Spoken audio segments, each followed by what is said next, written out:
Hi friends, ఈరోజు వీడియోలో మనం మీ యొక్క బిజినెస్ వెబ్సైట్కి ఉండవలసిన ఫీచర్స్ ఏంటి. సో ఈ డిజిటల్ యుగంలో ప్రతి బిజినెస్కే వెబ్సైట్ ఉండడం అన్నది చాలా అంటే చాలా అవసరం. అయితే వెబ్సైటు ఏ విధంగా ఉండాలి, ఎటువంటి ఫీచర్స్ మన వెబ్సైట్లో ఉంటే ఈ 2025లో మనం మన వెబ్సైట్ ద్వారా బెటర్ రిజల్ట్స్ అని తీసుకురావచ్చు. అటువంటి ఫీచర్స్ ఏంటో ఈరోజు వీడియోలో మనం డిస్కస్ చేసుకుందాం. ఫస్ట్ ఫీచర్ వచ్చేటప్పటికి మొబైల్ రెస్పాన్సివ్నెస్. అంటే మీ యొక్క వెబ్సైటు మొబైల్లో ఓపెన్ చేసినా, లేకపోతే డెస్క్టాప్లో ఓపెన్ చేసినా, ల్యాప్టాప్లో ఓపెన్ చేసినా, ట్యాబ్లెట్లో ఓపెన్ చేసినా, ఏ ప్లేస్ నుంచి ఓపెన్ చేసినా, ఏ డివైస్ నుంచి ఓపెన్ చేసినా సరే మీ యొక్క వెబ్సైట్ అన్నదే ఆ డివైస్కి తగ్గట్టుగా డిస్ప్లే అవ్వాలి. Like optimised smart phones and tablets. మీరు వెబ్సైట్ క్రియేట్ చేస్తారు, డెస్క్టాప్లో మంచి అద్భుతంగా డిస్ప్లే అవుతుంది. బట్ అది ఎప్పుడైతే మనం మొబైల్ ఓపెన్ చేసామో లేదా ట్యాబ్లెట్ ఓపెన్ చేసామో అక్కడ కొంచెం డిస్ట్రాక్షన్స్ వచ్చాయనుకోండి, అటువంటి వెబ్సైట్ మనకి మొబైల్ రెస్పాన్సివ్ అనేది ఉండదు. కాబట్టి ప్రతి ఒక్కరూ కూడా మీ యొక్క వెబ్సైట్ అన్నది రెస్పాన్సివ్గా, అంటే ప్రతి డివైస్కి తగ్గట్టుగా డిస్ప్లే అయ్యే విధంగా మనం ఈ రెస్పాన్సివ్నెస్ అనేది వెబ్సైట్ని క్రియేట్ చేయించుకోవాలి. మన మేజర్గా యూజ్ చేసే టెక్నాలజీ వర్డ్ ప్రెస్. ఈ వర్డ్ ప్రెస్లో మీరు responsive themes like generate press use చేసినా, లేకపోతే ఆస్ట్రో ప్రో యూజ్ చేసినా, ఇటువంటి థీమ్స్ యూజ్ చేస్తే మీకు ఏంటంటే మీ యొక్క వెబ్సైట్స్ ఆటోమేటిక్గా రెస్పాన్సివ్నెస్కి వెళతాయి. నెక్స్ట్ వచ్చేటప్పటికి ఏంటంటే మన యొక్క ఇండియాలో చూసుకుంటే డెస్క్టాప్ యూజర్స్ కన్నా మొబైల్ యూజర్సే ఎక్కువ.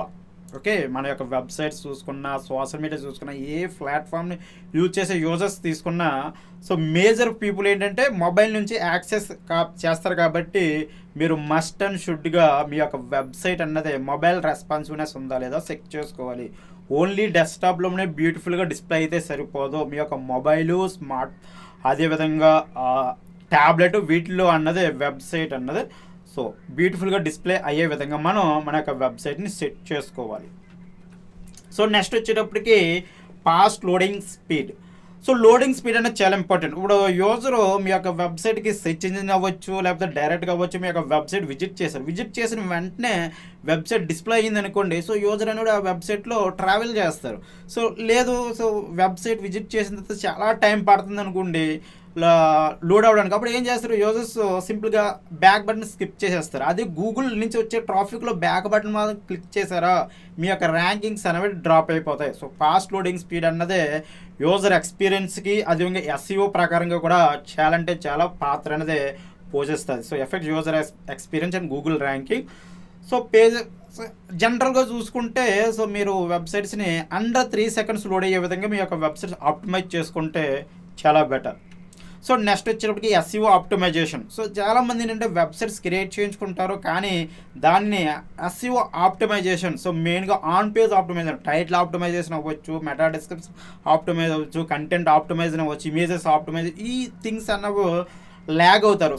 కాబట్టి ప్రతి ఒక్కరు ఏంటంటే ఎస్ఈఓ ఆప్టిమైజేషన్ మీద మీ యొక్క వెబ్సైట్ అన్నదే పెట్టుకోవాలి. ఎందుకంటే మీరు వెబ్సైట్ స్టార్ట్ చేసేది వెబ్సైట్ ద్వారా బిజినెస్ రావడం కోసం. ఆ బిజినెస్ రావాలి అంటే యూజర్స్ సెర్చ్ ఇంజిన్లో సెర్చ్ చేసేటప్పుడు మీ యొక్క వెబ్సైట్ అన్నది అక్కడ డిస్ప్లే అవ్వాలి. ఎప్పుడైతే మీ యొక్క వెబ్సైట్ సెర్చ్ ఇంజిన్స్లో డిఫరెంట్ క్వారీస్కి ర్యాంక్ అవుతుందో అప్పుడు మాత్రమే మీకు మీ యొక్క వెబ్సైట్ ద్వారా లీడ్స్ అన్న సేల్స్ అన్న జనరేట్ అవుతాయి. ఆ విధంగా సెర్చ్ ఇంజిన్స్ ద్వారా మీకు ట్రాఫిక్ రావాలి అంటే మీ యొక్క వెబ్సైట్ అనేది మస్ట్ అండ్ షుడ్గా ఎస్ఈఓ ఆప్టిమైజ్డ్ అయి ఉండాలి. దానికోసం ఏంటంటే మీరు ప్రాపర్ కీవర్డ్స్ యూజ్ చేయడం, మెటా ట్యాగ్స్, అదేవిధంగా website structure, proper website structure అనేది మనం మెయింటైన్ చేయాలి.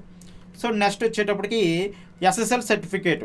చాలామంది ఏంటంటే కొంతమంది వెబ్సైట్స్ ఓపెన్ చేసేటప్పుడు ఎస్ఎస్ఎల్ ఎర్రర్ అనేది రావడం జరుగుతుంది. ప్రతి ఒక్కరూ కూడా HTTPS అంటే మీ యొక్క వెబ్సైట్ యూఆర్ఎల్ ఉంది కదా, www.venkatranda.com ముందు HTTPS అనేది లోడ్ అవుతుంది. ఆ విధంగా మీ యొక్క వెబ్సైట్స్ లోడ్ అవుతే అవి సెక్యూర్. యూజర్స్కి ఏంటంటే ఎప్పుడైతే మీ యొక్క వెబ్సైట్స్ SSL సర్టిఫికేట్తో లోడ్ అవుతాయో అప్పుడు యూజర్స్కి ట్రస్ట్ అనేది క్రియేట్ అవుతుంది. అదేవిధంగా మీరు ఈ కామర్స్ వెబ్సైట్ రన్ చేస్తుంటే మీ యొక్క వెబ్సైట్ ఏమైనా ట్రాన్సాక్షన్స్ జరిగే వెబ్సైట్ అయితే మస్ట్ అండ్ షుడ్గా మీరు ఈ SSL సర్టిఫికేట్ని అయితే మీరు ఇంటిగ్రేట్ చేసుకోవాలి. మనకు most popular hostings A2 hosting తీసుకున్నా, బ్లూ హోస్ట్ తీసుకుని ఇవి మనకి ప్రీబిల్డ్ SSL సర్టిఫికేట్స్తో రావడం జరుగుతుంది. ఇన్ కేస్ మీ యొక్క హోస్టింగ్స్ అనేవి మీరు SSL సర్టిఫికేట్ ప్రొవైడ్ చేయకపోతే మీరు ఎక్స్టర్నల్గా SSL సర్టిఫికేట్ అని పర్చేజ్ చేసుకుని మీరు మస్ట్ అండ్ షుడ్గా మీ యొక్క వెబ్సైట్లో ఈ SSL సర్టిఫికేట్ అనేది మీరు ఇన్స్టాల్ చేసుకోవాలి. నెక్స్ట్ వచ్చేప్పటికి navigation. So user friendly navigation. So మనకు విజిటరు మీ యొక్క వెబ్సైట్కి వెళ్ళాడు, వెబ్సైట్కి వెళ్ళిన తర్వాత అబౌట్ పేజ్కి వెళ్ళడం, లేకపోతే డిఫరెంట్ ప్రొడక్ట్స్ బ్రౌజ్ చేయడం. సో ఇదంతా కూడా యూజర్కే ఈజీగా అవ్వాలి. అంటే యూజర్ ఒక పేజ్ నుంచి ఇంకో పేజ్కి వెళ్ళడానికి ఈజీ నావిగేషన్ ఎప్పుడైతే ఉందో, ఈజీ లేఅవుట్ అయితే ఎప్పుడైతే ఉందో, సో యూజర్కి అనేది బెస్ట్ ఎక్స్పీరియన్స్ అని మీరు ఇవ్వగలుగుతారు. ఎప్పుడైతే మీరు యూజర్కి బెస్ట్ ఎక్స్పీరియన్స్ ఇవ్వగలిగారో, సో గూగుల్ కూడా మీ యొక్క వెబ్సైట్ని సో బెస్ట్ వెబ్సైట్గా ట్రీట్ చేయడం జరుగుతుంది. సో కాబట్టి ఏంటంటే సో మన ఈజీ టు యూజ్ మెనూస్, అదేవిధంగా లేఅవుట్స్. సో నెక్స్ట్ వచ్చేటప్పటికి ఈ యూజర్ ఫ్రెండ్లీ నావిగేషన్ యూజ్ చేయడం వల్ల ఏంటంటే మనకి యూజర్ రిటెన్షన్, అంటే మన యొక్క యూజర్ మన యొక్క వెబ్సైట్లో స్పెండ్ చేసే టైం అన్నది పెరుగుతుంది. సో మన యొక్క వెబ్సైట్ ఎంగేజ్మెంట్ కూడా సో బెటర్గా ఉంటుంది.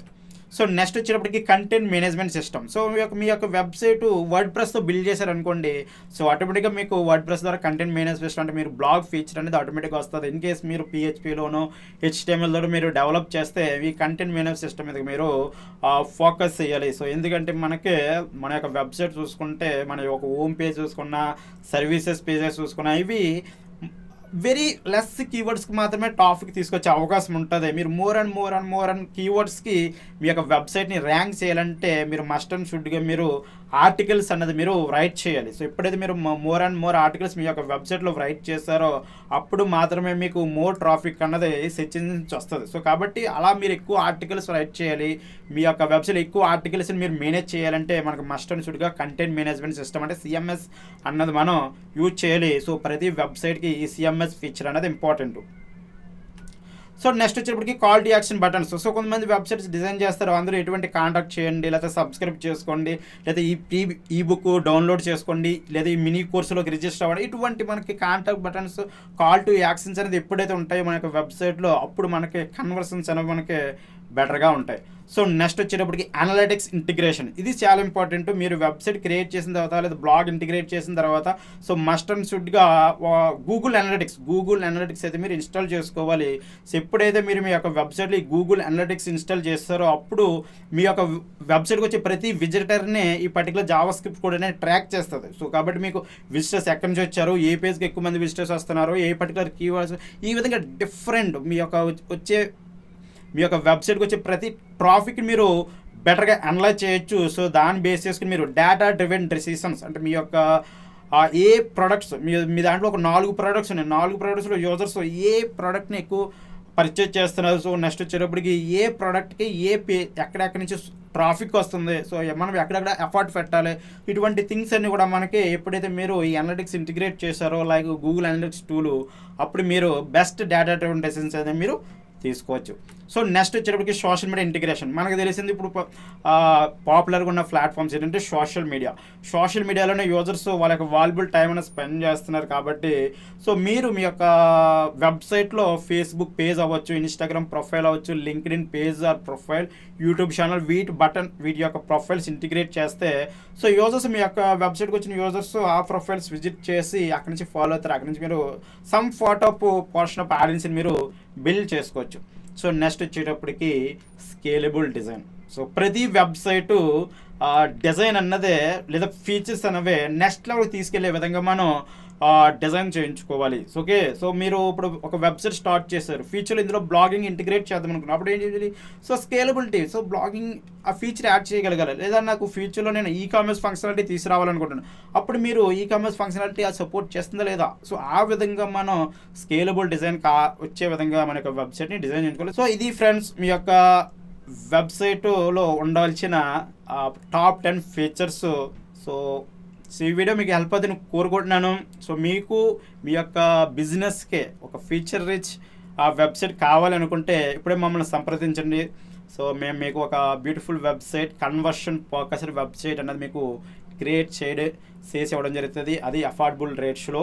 సో మా ఈ పర్టికులర్ వీడియో డిస్క్రిప్షన్లో కాంటాక్ట్ నెంబర్ ఇవ్వడం జరుగుతుంది, ఒకసారి వాట్సాప్ చేయండి, ప్రాజెక్ట్ డిస్కస్ చేసి మనం క్లోజ్ చేద్దాం. Okay, thank you.